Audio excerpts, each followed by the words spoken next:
Very recently, I got to spend a couple of hours with the new Canon EOS R at their Malaysian launch event, so apart from witnessing firsthand how Canon's R&D was spent on lifting a bunch of EOS Rs out of a smoking box, here are some neat things I picked up about the camera during my short time with it.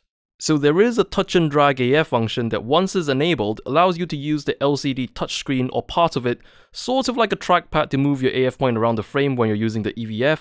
You can have the positioning of it to be relative or absolute, and I absolutely love it. Really intuitive way of positioning AF points in my opinion, although it doesn't work if you're not on the EVF. Speaking of the EVF, the OLED EVF is really big and contrasty. I really don't have much to complain about the EVF. The mini LCD info display also looks really neat. It's a dot matrix display now, so it can display more variations of informations as opposed to the old school types you'd find on DSLRs. Now, I'm not against the idea of the whole touch bar thing, but I do personally think it needs some getting used to before one can comfortably use it. And the actual feel of the grip of the camera, I'd probably describe it using the word legit. The camera itself is small, but I was able to grip the whole thing very comfortably with room for all my fingers. I'd say Canon did a great job on the grip for this one. Another feature that was shown to me was how the shutter curtain covers the sensor when you remove the lens instead of leaving the sensor exposed like how most mirrorless cameras would.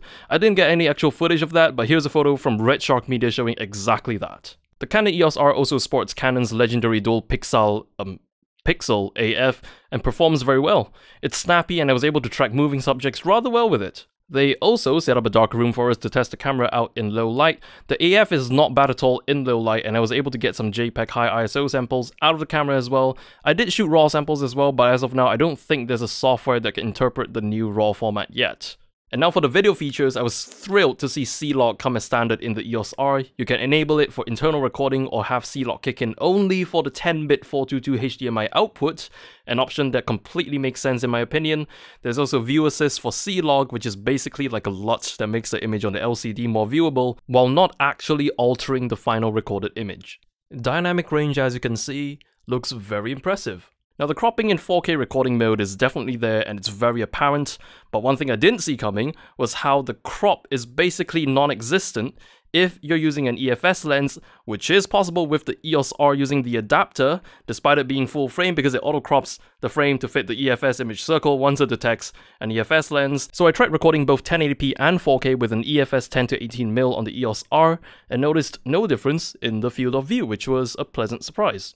The rolling shutter is also surprisingly not bad on the EOS R, which is making it seem like a very enticing video camera so far given its 10-bit output capabilities and C-Log.